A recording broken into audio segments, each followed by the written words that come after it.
Eita Olande Pico Zimbabwe Mushemuri Zimbabwe. If you tuned in right now, you're tuned into Live Talk The Connection, brought to you by Studio 7 Voice of America on Tuesday, August 8th, 2021. Muri Zimbabwe Mthakazo Mushe. I'm your host, Mike Hove.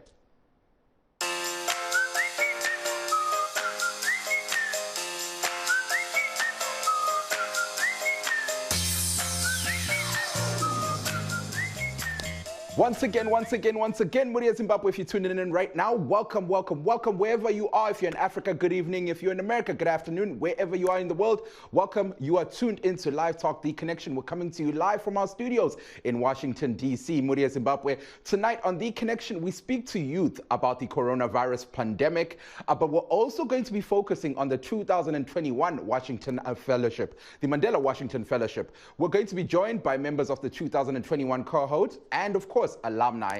If you're looking to join us, Muri Zimbabwe, you can call us live on air, and the number is +1 202 619 2077. For those that are streaming this conversation live on Facebook, kindly share the program with your networks. Also, remember to press the like button. Ukufitizela lapha ukubhala ukuthi like kuthinya phaya pakanze like ukuthi ngempela Zuluganda basibona ukuthi sikhona lesisonke like so trithose phano pachirongwa chedu cheve chidiki. Also, feel free to write the comments in the comment section. Muri Zimbabwe, we're going to be reading those comments live on air.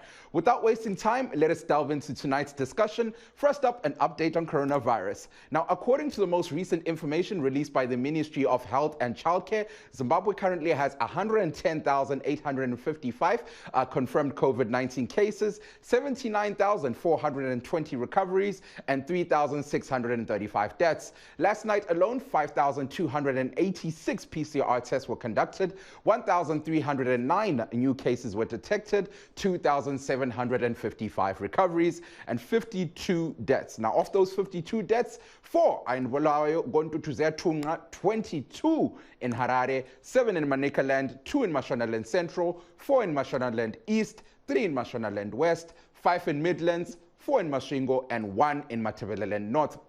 The country currently has 27,800 active COVID-19 cases. When we talk about how many people have taken the vaccine to date, 1,674,710 people have taken the COVID-19 vaccine.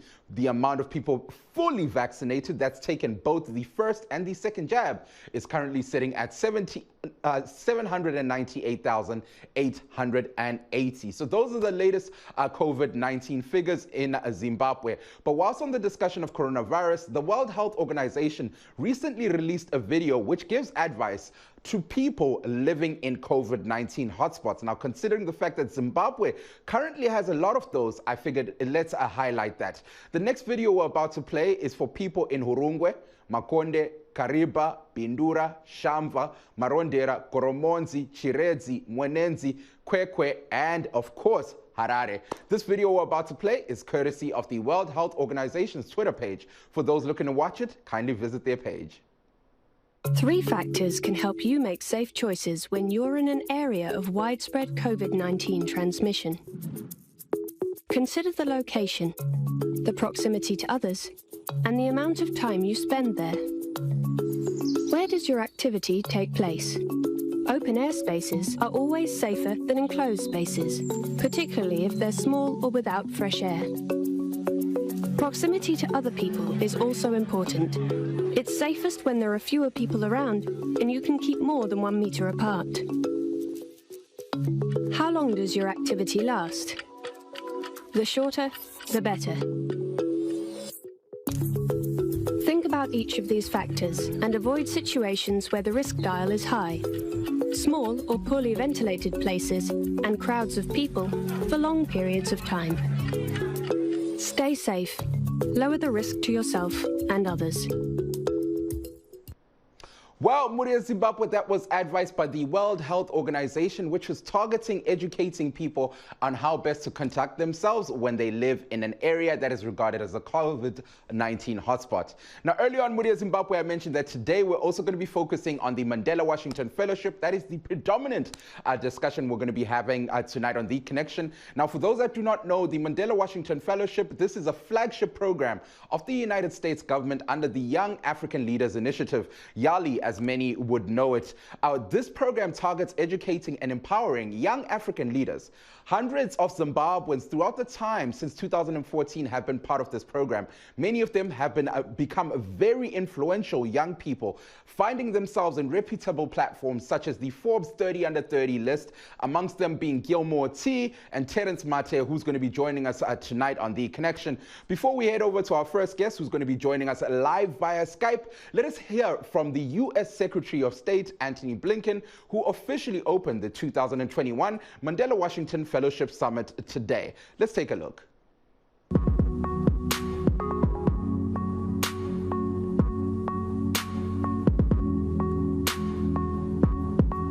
Hello, everyone. I'm a huge admirer and supporter of the Mandela Washington Fellowship, so I'm delighted to have this chance to speak with you all, especially the 2021 cohort, who represent all 49 sub-Saharan African nations. COVID-19 meant that this year's fellowship had to be virtual, but you still made it great. You took full advantage of every learning and friendship opportunity. We're proud and grateful to be part of your journeys. I remember when we launched the Mandela Washington Fellowship back in 2014. We were so excited about the program because Africa's future rests in the hands of extraordinary young leaders across the continent, and because it's a huge privilege and opportunity to help these extraordinary young leaders achieve their dreams. With this year's cohort, there are now more than 5,000 young leaders across Africa who are alumni of the program, and they're doing outstanding and inspiring work on critical issues that are having an impact on the lives of so many of their fellow Africans, from promoting entrepreneurship and education to supporting democratic reform and a strong civil society. I had a fantastic conversation with Mandela Fellowship alumni on my recent virtual trip to Kenya and Nigeria. We talked about urgent issues like global health and the climate crisis. And I knew I was speaking with the future leaders of communities and countries. I wish I could do a shout out to all of this year's participants individually, but let me just mention a couple because they represent the concrete and creative ways in which fellows are working to make lasting change. Jawaria Ibrahim is a civic engagement fellow at Appalachian State University. She created an organization that advocates for women's rights in Ethiopia with free mentorship and skills development programs for women. And Amadou Jallo is a public management fellow at UC Davis. He works for the Gambia Standards Bureau, and his goal is to create regulatory frameworks for clean energy technologies to promote more innovation and more jobs in that critical space. I also want to mention an alum who's continued to work with the U.S. State Department since participating in the program, Kaveto Chichara. Kaveto's from Namibia. He was a 2018 business fellow at the University of Notre Dame. And with the help of a grant from the State Department's Citizen Diplomacy Action Fund, he's scaling up his waterless toilet business. Now he'll be able to provide sanitation to another 1,300 kids. Take inspiration from Kaveto and stay connected with us. Think of this as more than just a 6-week program. You've just begun to engage with this network. You've just begun to use the new tools you've acquired. This is the beginning of your journey as a Mandela Washington Fellow. We're eager to see all that the future will bring and how the seeds that we planted together will bloom. So let me give a huge thank you to everyone who makes this fellowship possible, including our team here in Washington in the Bureau of Educational and Cultural Affairs, our staff at embassies and consulates across Africa, our partners at IREX, the International Research and Exchanges Board, who administer the program, and the 26 colleges and universities across the United States who have hosted our young leaders for the past 6 weeks. This program, of course, is named for Nelson Mandela. He once said that education is the most powerful tool that you can use to change the world. I hope this fellowship is added to your education. I know that getting to know you is added to the education of your teachers, your advisors, your peers. And I believe with all my heart that with the deeper sense of connection and friendship that this fellowship makes possible, our countries and our people will be able to do much more together to build a better future. Thank you all very much. Congratulations.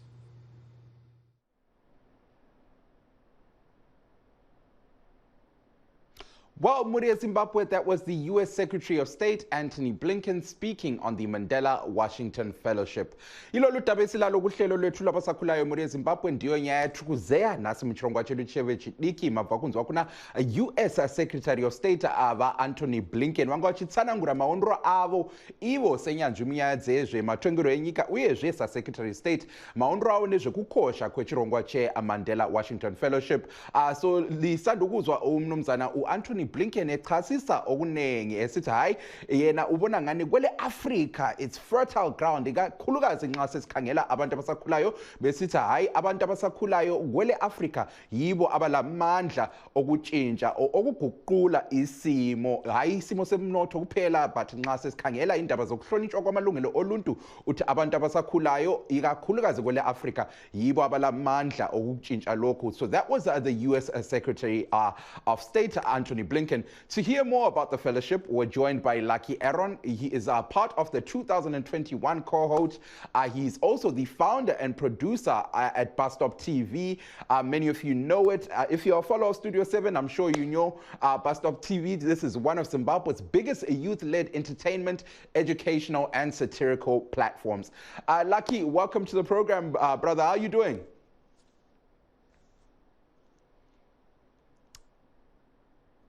I can't seem to hear your sound there, Lucky. Are you still there? There you are. How are you doing, man? Thank you, comrade Mike, for having me here on your platform. Good evening to all viewers and good afternoon to those in America. Right. Whilst we have you on the show, I need you to pick your camera up a little bit because right now we're looking at your mouth. People can't see you properly. There you are. Ladies and gentlemen, that's Lucky there. Thank you so much for taking time out to join us, man. Congratulations on making it to the 2021 cohort, man. How does that feel for you, man? It's been exciting and also being the first one to do the virtual fellowship. It's been interesting for us here. We thought we wouldn't make it, but we decided to take the challenge, and yeah, it's been exciting for us. Now, you touched on the fact that you guys basically are making history. You're the first since 2014 to become the cohort that did everything virtually. Let's delve into that a little bit. How has your experience been throughout this whole time on the fellowship? You know, when we first heard about us being doing the fellowship online, we were heartbroken. Yeah. At first, we thought this is not it. This is not what we signed up for. We wanted to be in DC and right. meet with other African young people and inspire each other physically. We thought it's not possible for us to connect, share that connection visual, but no, the experience was the same.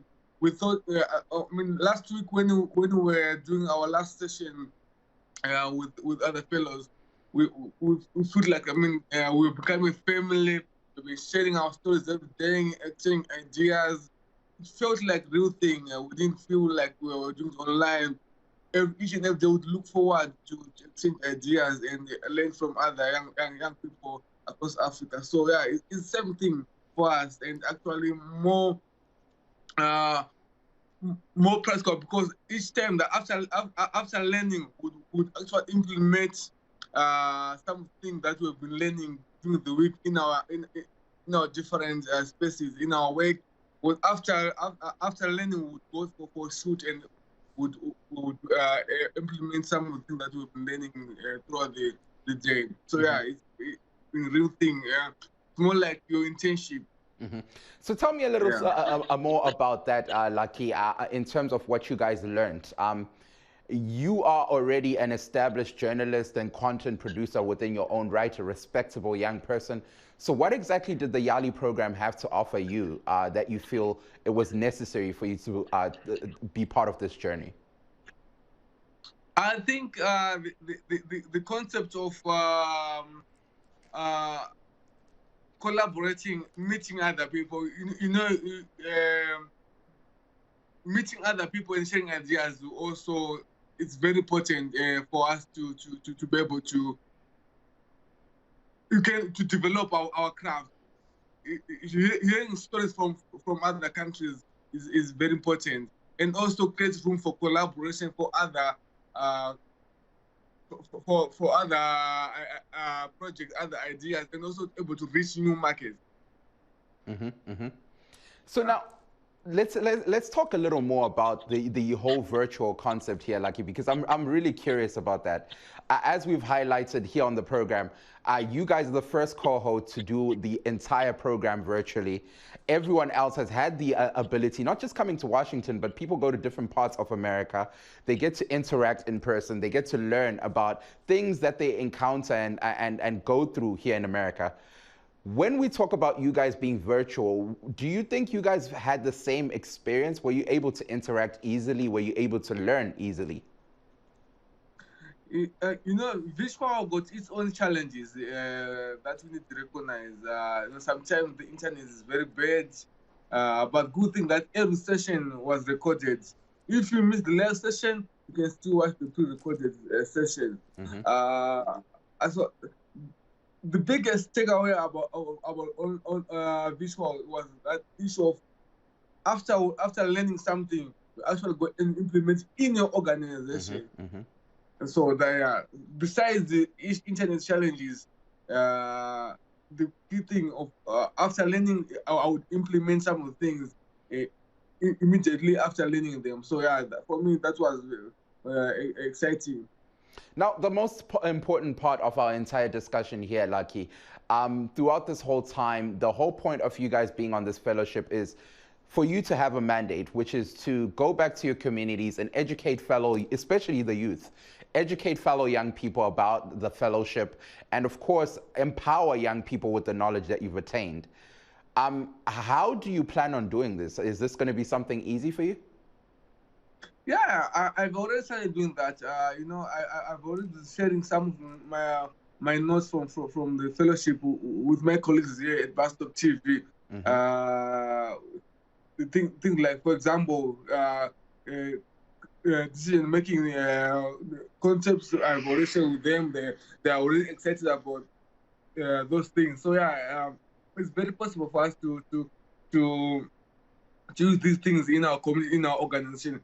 And the beauty of online, that as I was learning them, I was already sharing with my team. Today we were talking about in our first project focus, I was doing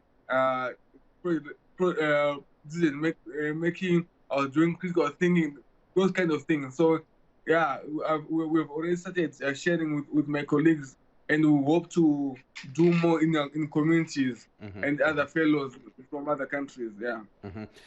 Mkoma Lucky ngati mbozeya nyaya nerurimi rwamai tisatapeta hurukuro yedu, just for our listeners vanongotaurawo erurimi rweshona. Ndanchikumbira muvatsananguriro maondero enyu nezvechirongwa ichi cheMandela Washington Fellowship. Muvaudzewo kuti zvii zvamakasangana nazvo pasi pechirongwa ichi. Chirongwa cheyali chakatibatsira isusu zvedu kuno pakutangana nedzimwe hama dzinobva munyika kuti developo tivandudze mashandiro atinoita nekuziva zvavanosangana nazvo kune nyika dzanenge vari. Saka zvese mukusangana kwatinishana nawo kunotibatsira kunzwisisa kuti matambudziko avanenge vainawo kana kubudira kwavanoisa munyika dzavo vanenge vachizviita sei, todzidzawo tichivapowo zvatoitawo kunongo vachiita sei, vachidzidzawo kubva kwatiriwo, tichivandudza mabasa atinoita, tichivandudza kuti zvatinoita zvisangobatsira isusu nemhuri dzedu, but zvive zvinobatsira avo vanhu vatogara navo vakaridza makommunities edu atogara. Saka nyangwe hazvo zvanga zviri online tichiita pamasaisa ipapapa, pekutanga takatanga kurwadziwa kuti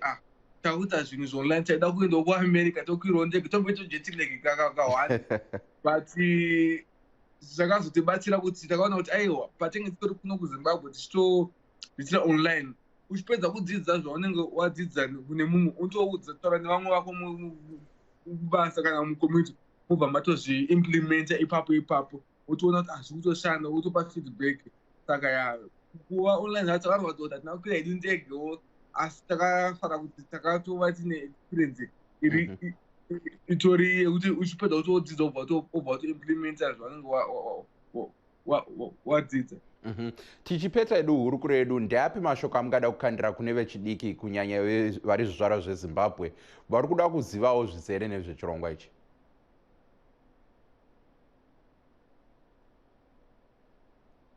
Sorry, network yambonzvengana kunyatsonzwa. Ndazviona ndanchiti tichipeta edu hurukuro yedu ndeapi mashoko amungada kusiyira vechidiki kunyanya vechidiki vari zvizvarwa zveZimbabwe vari kuda kuwanawo ruzivo ruzere pamusoro nezvechirongwa ichi? Chirongwa ichi ndangoti kune vechidiki, chirongwa ichi inini ndakamboapply 2015 ndakambotadza kupinda nchibva ndaranga ngati ndakuziva kuti ndikutozvikanyira sango haritupe. Saka ndikakurudzira vese kunyanya vakambonya kuapply unanzora mwe kuti ndakamboapply ndichada because fomu riya rinorwadza asi program yakanaka fani.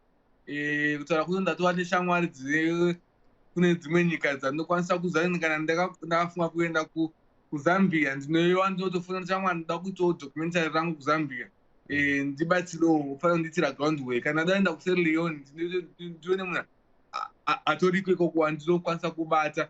Saka chirongwa chakanaka kune vechidiki vanoda kuita mabasa anosvika kune nyika dzese kuti ave achitambirika kwese kwese. Unokwanisa kuwana mashamwari mabhururu anozoita kuti unyatsoita basa rakati kurei rinosvika kwakawanda wanda. Aiwa mukoma Lucky, tinotenda zvikurusa nekupinda muchirongwa. Thank you so much for taking time out. We really appreciate it. And once again, congratulations on making it onto the YALI program. Wish you nothing but the best of luck, man. I hope to have you on the program again soon. Thank you, sir. Thank you so much. Well, Muria Zimbabwe, you are hearing there from Lucky Aroni.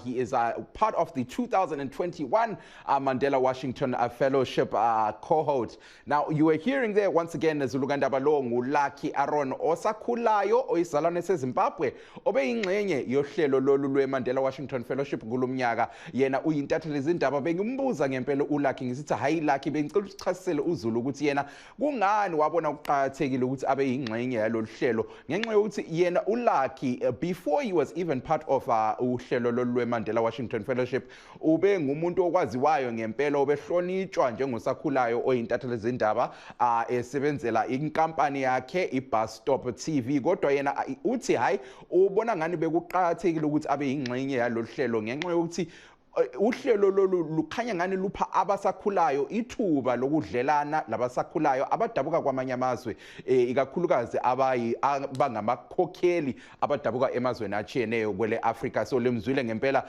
egqiba lolu lingxoxo echasisa esithi hayi yena kuyamkhuthaza njengosakhulayo ngenxa yokuthi he now has the ability yokuthi abambe ucingo athinte osakhulayo within Zambia, athinte osakhulayo within Sierra Leone, amtshela sithi burwami sengifuna ukubuya to Sierra Leone ukuthi ngiyenze phela i-documentary sebekhona abantu abasakhulayo.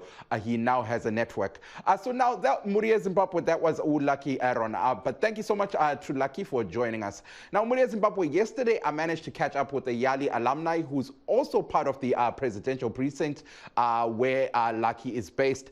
At the time when he came to America on the fellowship, he was one of Zimbabwe's youngest councillors. He went on to form the Youth Forum Zimbabwe, which inspired and pushed for youth across the board to participate in issues pertaining to governance. Here we're talking about Godfrey Kuraone, a very influential young person in Zimbabwean politics. Let us head over to my conversation that I had with Godfrey Kuraone about the Mandela Washington Fellowship. The Young African Leaders Initiative program, which you call YALI, I think to me, I think it's a lifetime, one lifetime opportunity that one should get to experience, because that program it's an eye opener of a new world that you maybe never or have not been experienced maybe during your lifetime. It's a program that creates opportunities for you, one, to network with other African leaders from different countries. It allows you to network with other leaders from different continents is from America, from Asia, from Africa, and so forth. It also, in short, I can say maybe it widens your network. I remember when you were here, one thing you really boasted about, as you touched on, is that you were in Zimbabwean history, you're the youngest councillor, or the youngest person to ever achieve the councillor seat at that time. Since then, how has the skills that you've learned and the YALI cohort helped you in your political career and, of course, in your work within helping other young people? You know what? I want to believe, Mike, that I inspired a lot of young people, because you agree with me that in 2018 elections there was a massive increase in the number of young people running for public office. If you still remember the address that I gave during my time with YALI, yes, I addressed the issue of young people running for public office. And I can tell you that in 2018, after that program, a lot of young people ran for public office. And as we speak right now, there is a lot of young people in councils, there's a lot of young people in parliament, which I believe that I hear somehow our program, which we ran as a Youth Forum Zimbabwe, a program dubbed Not Too Young to Run. Because after that program, I went to Zimbabwe under the organization which I lead called Youth Forum Zimbabwe. We ran a campaign, Not Too Young to Run, a program which encouraged young people to run for public office, of which I believe that those are some of the fruits of that program.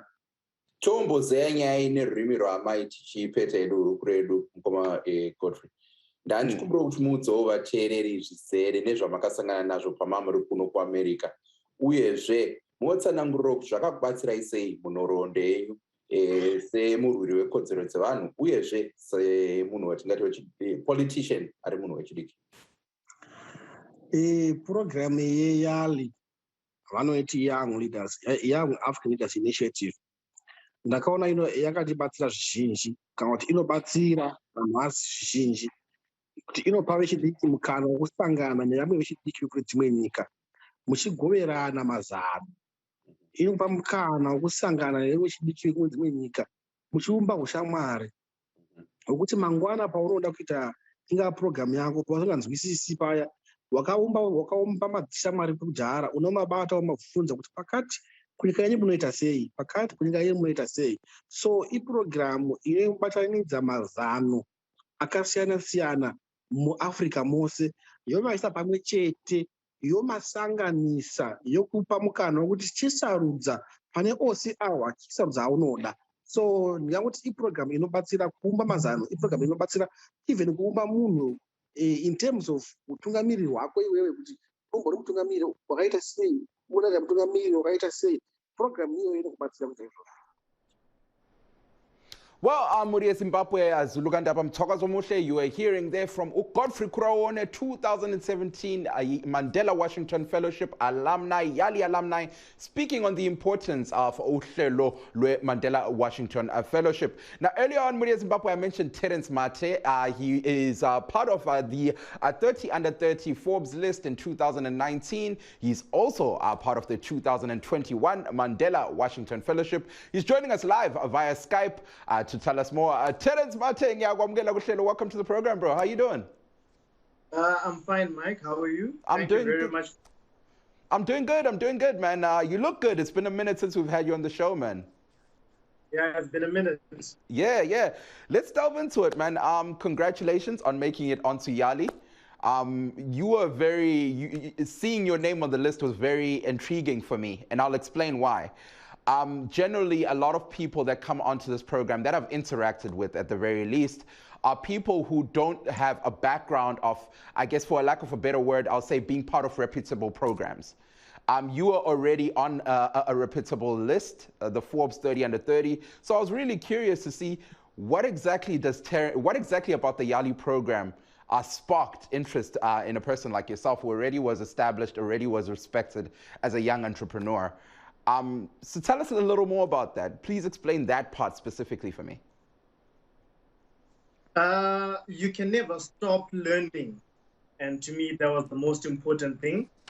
And as an individual running a company in Zimbabwe and the YALI program being affiliated with America, I felt like I could take that as an opportunity to learn more about how American corporations have been able to grow and how they've managed to realize new business opportunities.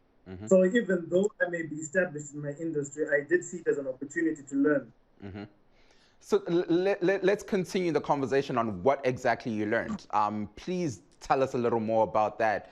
And we're going to talk about your experiences a little later, but let's start off with what you learned. Okay. Well, my industry is waste management. And in Zimbabwe, we're currently struggling. There's lots of waste everywhere. And when you go to the developed world, the issue of waste collection is a problem they solved a long time ago. But beyond waste collection, they've developed significantly in terms of developing their recycling capabilities and also coming up with different programs and setting up different plants that have to do with converting waste to energy. So these are just things that I'd heard on the internet and on TV. And I mean, my request when I joined the fellowship was that those were areas of interest for me that I wanted to learn from American corporations. So through the fellowship, they were able to link me with professors at universities who've done such projects, and also some executives and some businesses who've actually implemented such projects. So it was truly beneficial to me. I like that. So now let's talk a little more about your experience here. And earlier on, I was speaking to Lucky, and I'm also a little curious about that. You guys were, some will say fortunate, some will say unfortunate. You were the first cohorts to actually have the entire thing on a virtual platform, which means on one side, you get to stay safe from COVID, but from another side, you don't get to experience what other cohorts were able to experience. So talk to me a little more about the interaction period. How was it hosting this whole thing virtually? And do you feel like you were able to get the same experience that was promised when you applied to the program? What I can say is, I mean, naturally, when we applied to the program, it was going to be an in-person program. We were going to travel to America. And I mean, going virtual was a natural disappointment. But I mean, when that opportunity was given for us to continue, even though virtual, I mean, it now became an issue of you making the most of it. But I mean, maybe to quickly break down how the program would run. Please do. Yeah, there was the weekly meetings with everyone, Africans, part of the program across the week. And then all of us were affiliated with a particular institute, which means after some time you would break out and meet other people in your particular track. So as an entrepreneur, I was in the business track, which means I got to interact with other African entrepreneurs across the planet. Across the African continent. Right. And then afterwards, because we all had particular areas of interest within that business grouping, we were then linked to mentors who could then help us take our different businesses to the next level.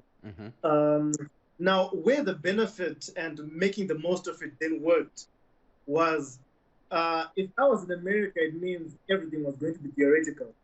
But me being in Zimbabwe and being on the ground with relation to my business, my mentor, who is doing what I would want to do, them being in America, would give me pointers at the beginning of the week, and I would have the opportunity to go to my business, implement, and after a week or two, we have another call, and we've got real-time feedback.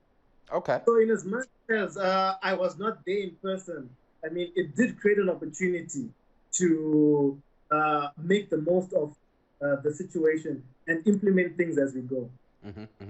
So now let's talk a little more in terms of the interaction process there. Was it easy to make colleagues? Because that's pretty much the whole point, is for you to interact with people who are young leaders in their own right from different countries in Africa. But I can only imagine if I was part of this, after the virtual conference, I'm probably closing my laptop. There were many opportunities to network, it being virtual. There were WhatsApp groups and there were continuous Zoom calls. Mm-hmm. So within the first week, definitely it was difficult. After the call, people would definitely log off. But with time and as people continued to share more about what they were doing, all of that became areas of interest, such that even after the 1 hour call, people would continue on the call and chat and share notes. People would share what they were up to that day. Mm-hmm. People would take us through cooking class to say, this is what we had for dinner. This is how we prepared this meal. So there was so much cultural exchanges that then made everything very personal and allowed people to build lasting bonds and try and bridge that technical or that distance divide because everything was virtual. Mm-hmm. Okay. Well, now as we're about to wrap up here on our conversation, Terence, let's talk a little more about your company. How has what you have learned how is it going to apply in your company, Southern and Senior Services in Zimbabwe? You work with waste management, which, like you said, is already there, which some would argue is an opportunity. But how is it going to apply, considering the difference in environments in Zimbabwe and America? Okay. As I said, the mentor that I had is someone who is already in this track in terms of waste management. Now, for them, they deal with all sorts of waste. Because I'm in incineration, I deal particularly with non-recyclable waste, which is the waste that the only thing you can do to it is to destroy it. Now, for them, they're in the non-recyclable waste together with recyclable waste. So our exchanges were predominantly on how I can grow beyond dealing with non-recyclable waste and implement recycling, but also with regards to the non-recyclable waste that I'm incinerating, how exactly I could work towards a waste-to-energy plant. Because through incineration, we create a lot of heat through the process, and that heat is lost to the environment.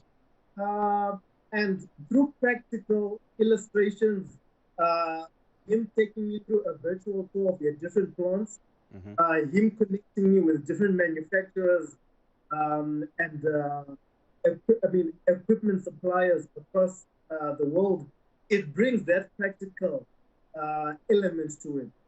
How to then come up with a proposal, to then look for funding, how to do a feasibility study, to set up the challenges they had setting up and how I could, avoid certain pitfalls. It then puts everything into perspective, and it means that I can then avoid certain mistakes that others fell into because I have the benefit of their hindsight and their experience. So, Terence, let's talk a little more about the environment there, because obviously it's your expertise there. To what extent would you say that all these issues are impacting Zimbabwe when we talk about waste management? Okay. If you walk around any neighborhood, but particularly within the city, you see a lot of waste around.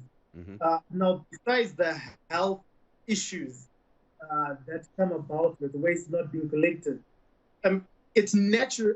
It also destroys the natural beauty of the environment.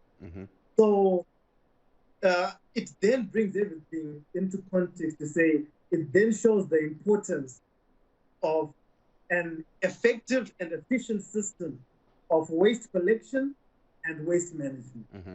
So that definitely is an important aspect, and it shows the importance of the work that is ahead.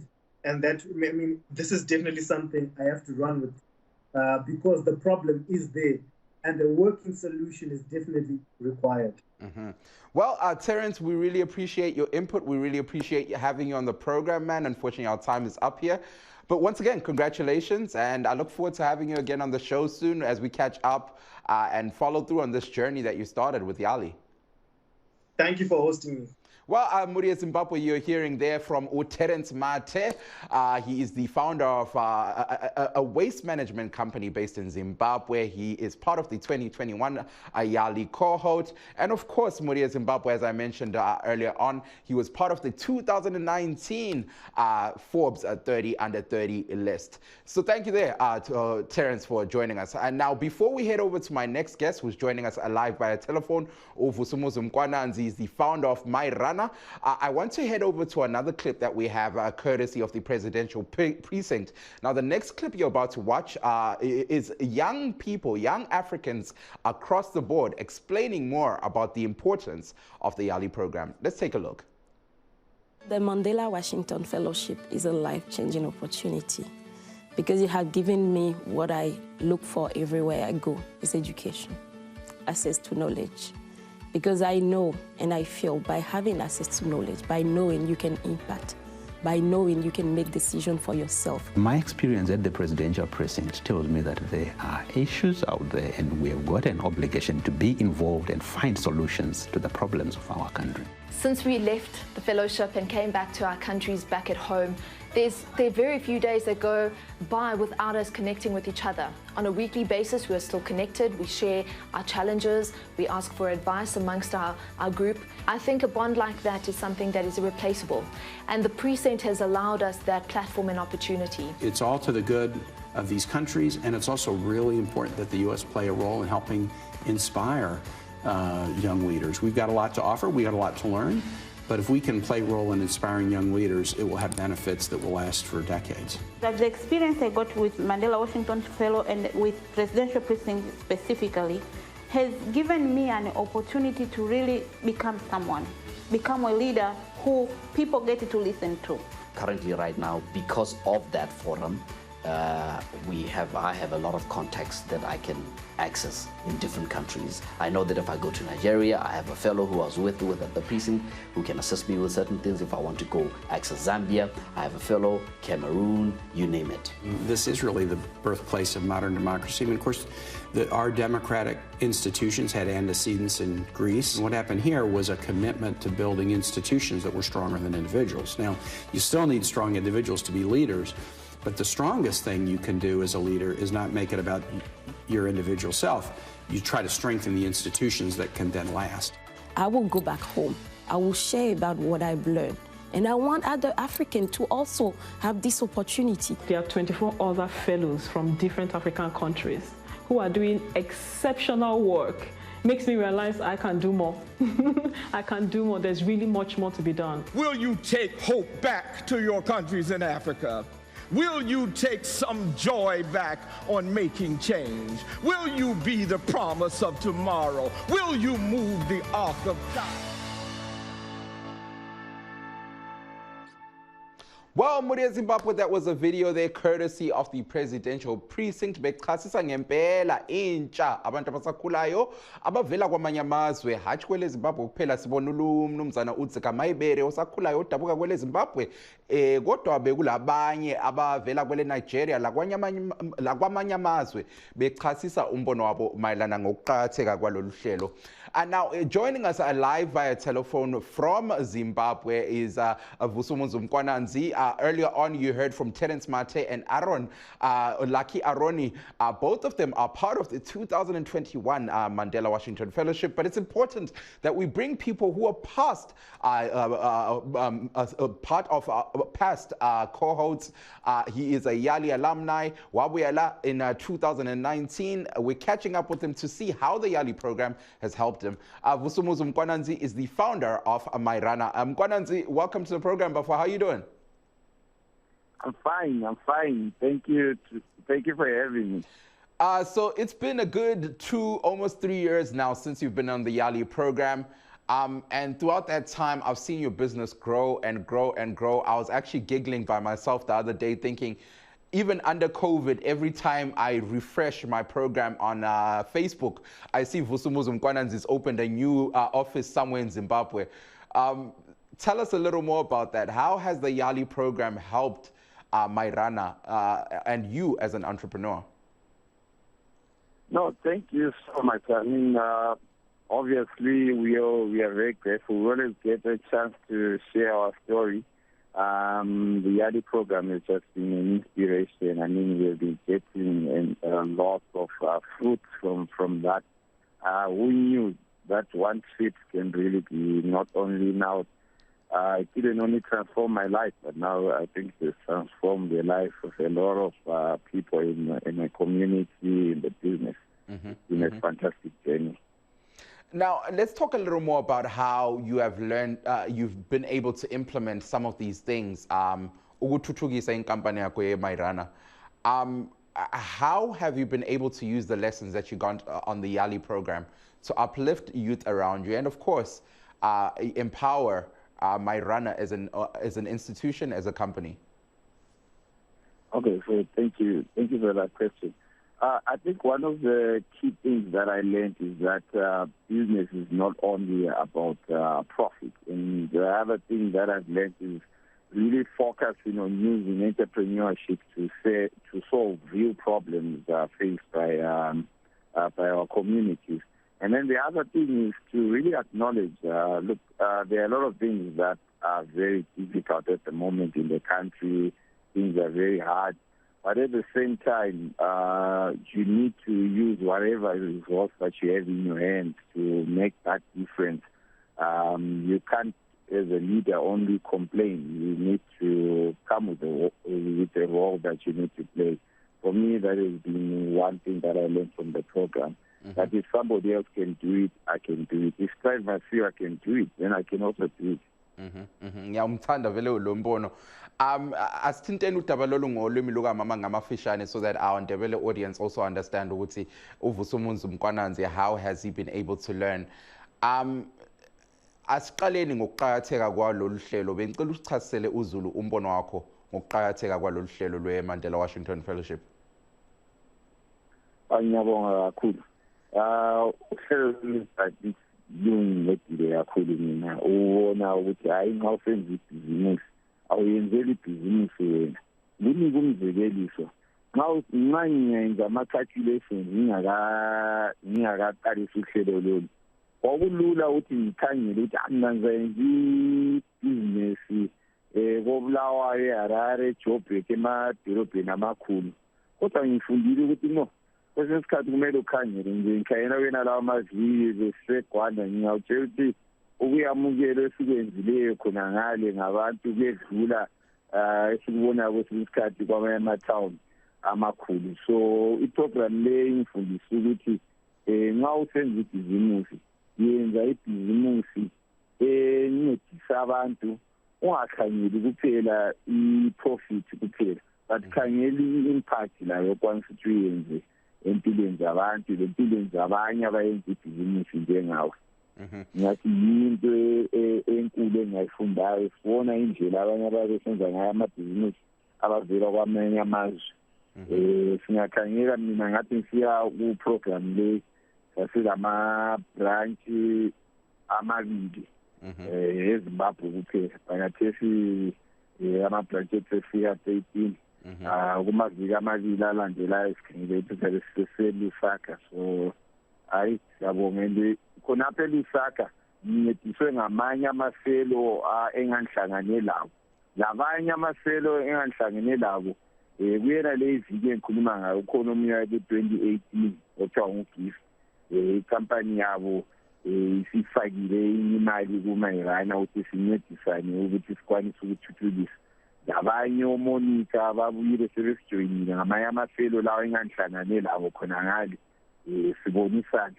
Ngoba lawo bathi ayivizini yenziwa eMairana bayithakala ezivela asikhokheleni isonkeni. So kuyangijabulisa kakhulu. Now, in closing, Vusumuzi, I want to talk about the difference in environments because that seems to be the biggest discussion here. When you came to America, you were in one environment where some would argue is conducive for all the policies that they taught you. Kodwa sesikhangela kwele Zimbabwe, it's a whole different environment, it's a whole different country. The way that things are done differently. How were you able to use the lessons you took from America to uplift your businesses and the youth around you in a completely different environment? Okay, so thank you very much. to be honest, the environment sometimes it can be shocking. I'll just give you an example. You know, in Chinoy, when we opened a branch, one of the license fees just for the council is $600, and you have to pay. We opened mid-year, but you still have to pay that license fee regardless for the whole year and then for the next. And then in other towns, it's different. So already, even though the environment is very hard, they are very local, very difficult context throughout. And then when you compare it to the States, look, when I went to the States, we opened up my runner in as a company in a short space of time, things function. Here, sometimes when you just want to maybe get a lawyer maybe to structure things in the business, it costs you quite a lot. So those different environments sometimes really pay. But I think the biggest lesson is that things can be better. I know I've seen it somewhere. I've seen that this is not right, or this is not how things should be. So at the end of the day, you are inspired to say, I'm going to make a difference because I've seen that this is not all it is. There is a whole new, different way of doing things. You know, so you get this pain and this drive to say, I just have to continue. Sometimes it's very painful, Mike, I won't lie to you. It's really discouraging, but we press on. Well, thank you so much, Vusumuzi. Unfortunately, isikhathi sesidlong mangoye before we have one more person that we need to take. So thank you. We really appreciate your input. And once again, congratulations on all the progress you've been able to make in your career and, of course, as the founder of My Runner. Thank you so much for having us, and thank you to all the listeners for listening to our story and this time. Thank you. Well, Muria Zimbabwe, there's another package that I wanted to run. There's not enough time. So let's head over to my next guest who's joining us live via telephone. In the interest of gender equality, I'm really excited having her. She's someone who works really hard in protecting the interests of the disabled community in Zimbabwe, Samantha Sibanda. Sibanda, welcome to the program. Hi, Mike. How are you? Thank you for having me. No, it's always awesome having you on the show. It's always awesome. So you also are YALI alumni. You were part of the cohort, actually probably the last cohort to come to America. The 2021 cohort couldn't make it due to COVID-19. But let's talk a little more about your experiences. I'm sure people are curious. What exactly did Sibanda go through when she was in America? Tell us a little more about that.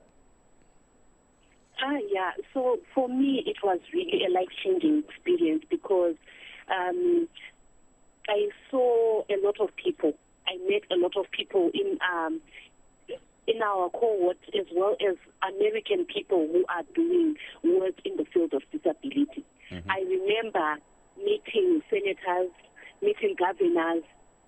It was really a life-changing experience, Mike, because in my work, I deal a lot with parliamentarians and other policymakers. So that conversation with American policymakers really changed the way that I approach advocacy, even in terms of disability. And the other people I met in my cohort were young Africans from other countries, Zambia, South Africa. There were a lot. I think there were around 15 to 19 countries that were represented in our cohort. So I could learn how other countries are advocating for rights of people with disabilities. I could learn from personal experiences of people. So yeah, it was really great. And I also started to record a mini documentary that I want to show in Zimbabwe, showing accessibility and the differences in education that children with disabilities in America are exposed to. Now, let's talk a little more about that. And it's something that I briefly touched on with Vusumuzi, and I'm also curious to hear your thoughts on that.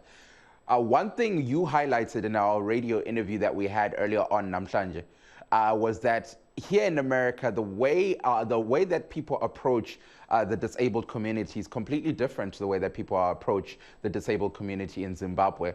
And so considering the fact that you learned all this in a very conducive environment where things are done one way, how were you able to adapt it in Zimbabwe to help the disabled community? Yeah, Yeah, so I think that one of the things that I started to do was to film, because there were a lot of reasonable accommodations that they put for children with disabilities. For example, the parking is accessible. There's space for people with disabilities to park, even in the university campus. And then all the doors, they can open from both sides. So if you're a person who uses a wheelchair, you can easily push. There are very simple and reasonable accommodations that are made, even on transport and etc. So it amazed me, and I started to record. And so, yeah, I hope that I can show people to have an idea, because I think sometimes if we can't actually put the idea into our head, to implement it is really difficult. So it was a good thing that I managed to film some of those things so that I can show the community in Zimbabwe.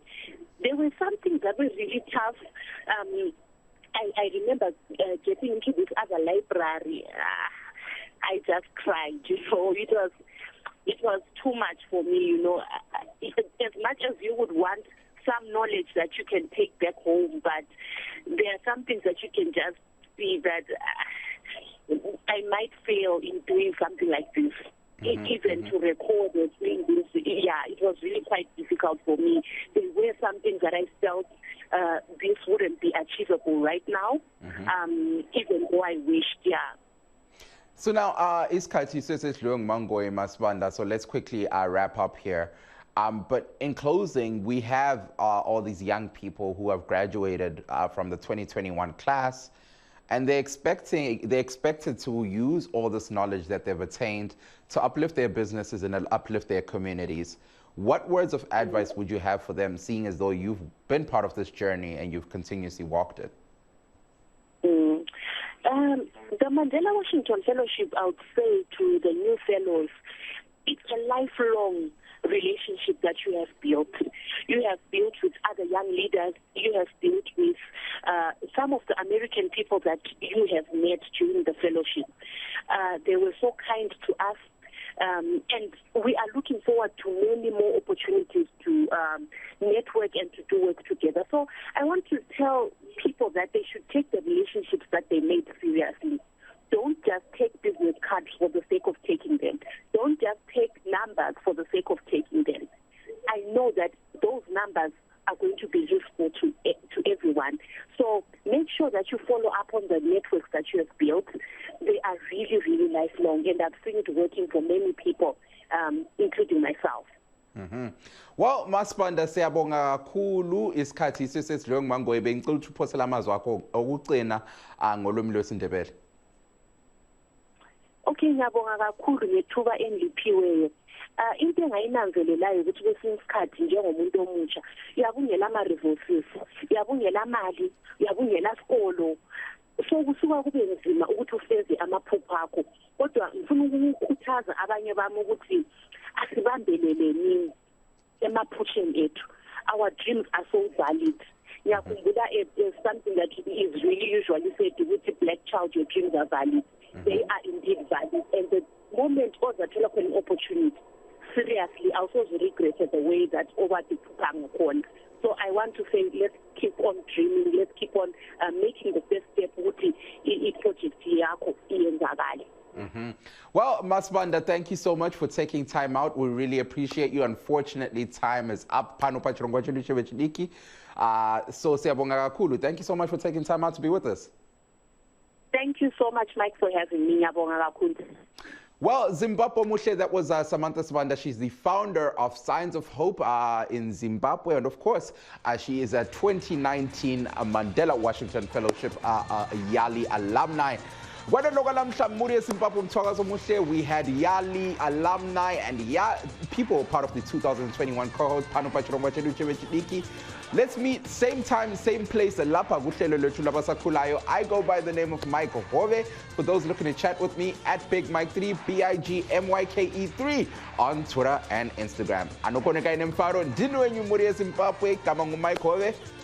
Bye-bye.